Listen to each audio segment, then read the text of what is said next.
Hello everyone, बाइट फिटर सीटेड क्लास में आपका स्वागत है। आज हम पढ़ेंगे चैप्टर 21 का कुछ बचा हुआ भाग अभिप्रेरणा एवं अधिगम। इसमें आज हम पढ़ेंगे टॉपिक प्रेरणा देने वाले घटक, क्योंकि अभिप्रेरित या अभिप्रेरणा देने वाले घटक के बारे में पढ़ेंगे, जो एक तरह से चार है। पहला है उत्तेजना, इसको अंग्रेजी में हम एक्साइटेड भी कहते हैं।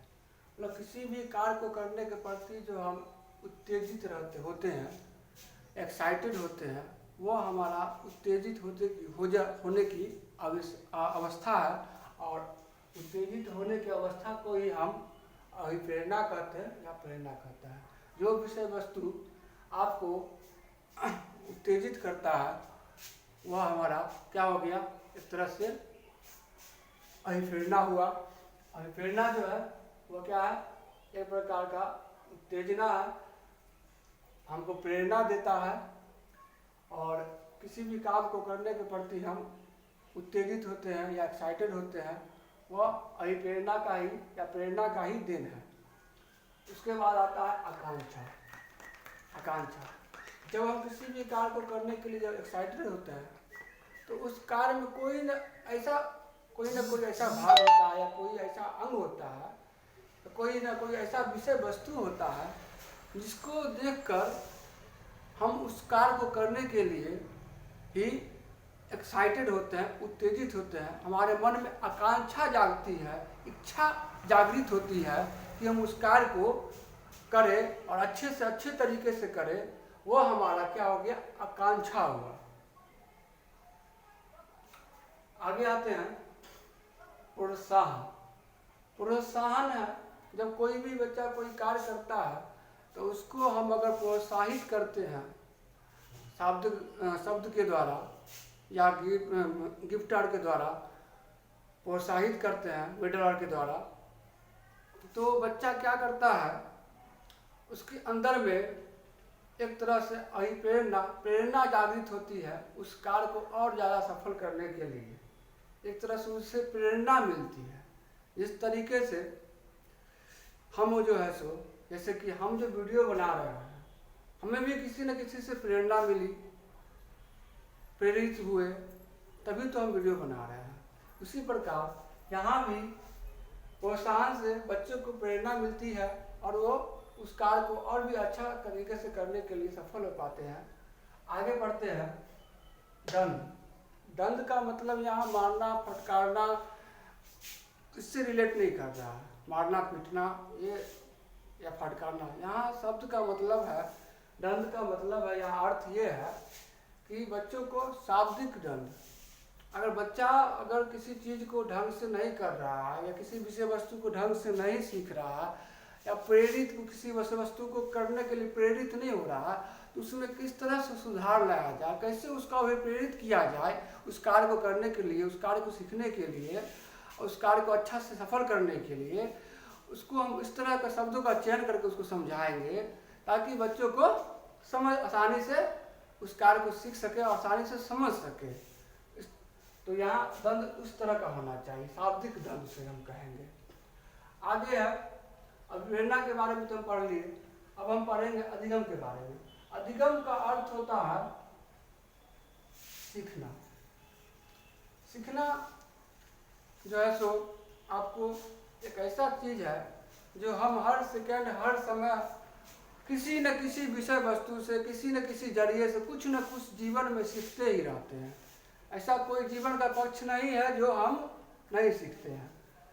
तो सीखने का जो फलस्वरूप जो है सो क्या होता है, हमें परिणाम की, एक निश्चित परिणाम की जब प्राप्ति होती है तो हम समझते हैं कि सीखना हमारा सफल हो गया। जब किसी भी कार्य को करते हैं हम और उसको हम कुछ सीखते हैं और सीखने के बाद जब हमको निश्चित एकदम सफल परिणाम जो प्राप्त हो जाता है तो हम सोचते हैं कि हमारा सीखना सफल हो गया। तो सीखना यही होता है कि सीखने के फलस्वरूप जब कोई भी काम हम सीखते हैं या करते हैं तो हम निश्चित जो परिणाम प्राप्त होता है वही हमारा सीखना हुआ। उसके बाद सीखने का विशेषता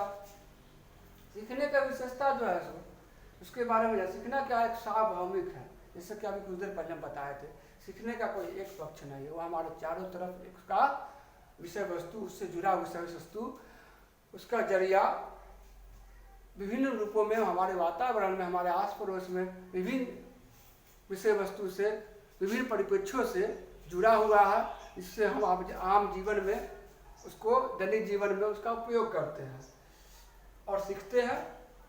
उसके बाद है सीखना क्या, निरंतर चलने वाली प्रक्रिया है।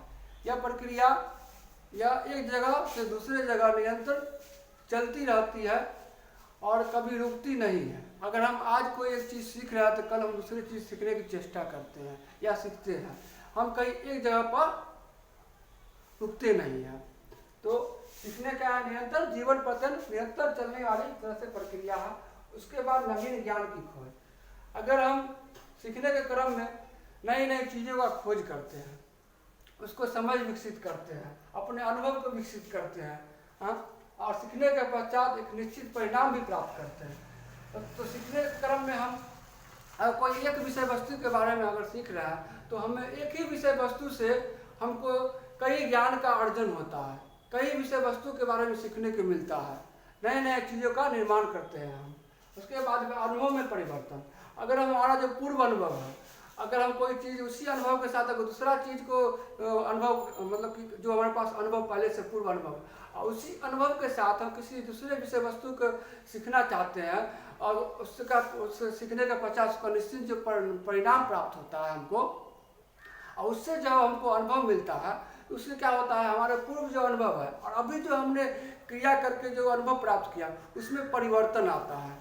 तो क्या होता है, सीखना क्या है, एक तरह से अनुभव में भी परिवर्तन लाता है। और आज जो है आपका एक तरह से लेक्चर 42 में आपका 21 जो चैप्टर है अभिप्रेरणा और अधिगम, वो आपका समाप्त हो गया।